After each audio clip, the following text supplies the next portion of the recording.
કેમ છો મિત્રો, મજામાં? તમારું સ્વાગત છે અમારા એક નવા વ્લોગના વિડીયોના અંદર। તો ઉમ્મીદ કરું કે તમે બધા મોજમાં જ હશો અને મોજમાં જ રહેશો, પણ આપણે પણ મોજમાં છીએ। તો રાત્રે ઘણો બધો વરસાદ પડ્યો હતો, તેના માટે આપણે ખેતરમાં બાજુ આવ્યા હતા અને આપણે નદી બાજુ પણ આવ્યા હતા કે નદીના અંદર કેટલું બધું પાણી ચડ્યું છે। તો હું તમને નદી પણ બતાવવાનો છું, તો તમે વિડીયોના અંદર છેક સુધી જોતા રહેજો।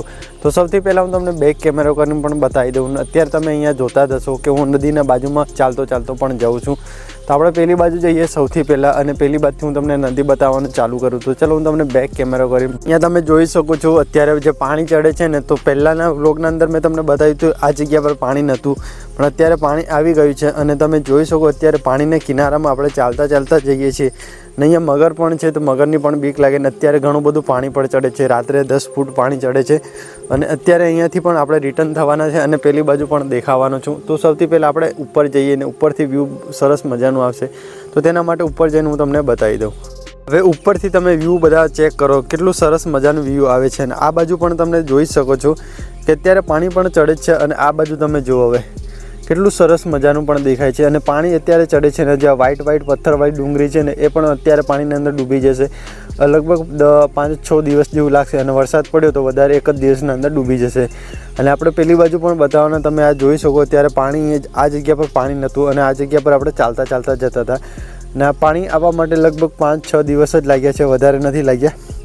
અને આ બાજુ જે પાણી છે ને ત્યાં સુધી છેક સુધી જવાનું છે અને આપણે જો વળાંક છે એ બધથી પણ પાણી જવાનું છે। તો પણ અત્યારે વરસાદ એટલો બધો નથી પડ્યો એટલે તેનાથી પાણી નહીં ચડતું। તો સૌથી પહેલાં આપણે પેલી બાજુ જઈને બતાવીએ। આપણે પેલી બાજુ જઈએ અને પેલી બાજુનો વ્યૂ તમને ચેક કરાવું છું, કેમ કે અહીંયા તમને નદી બતાવી દીધી છે અને પાણી કેટલું બધું ચડે છે અને જે દેખવા લાયક અને ફરવા લાયક છે, તો આ બાજુ થોડુંક સરસ મજાનું દેખાય છે। તો સૌથી પહેલાં હું તમને પાછળનો કેમેરો પણ બતાવી દઉં। તો ચલો હું પાછળનો કેમેરો કરું। અત્યારે સમય થયો છે 8 કમ્પ્લીટ વાગી ગયા છે અને સૌથી પહેલાં આપણે ગેરેજમાં જવાનું છે કામ પર। તો આપણે જમવાનું પણ બાકી છે અને આપણે નાહી તો લીધું હતું, પણ આપણે કામ પર તો જવું પડશે ને, તો મોડું પણ થાય છે અને આપણે લગભગ અડધો કલાકની હજુ ઘરેથી નીકળવાનો સમય લાગશે।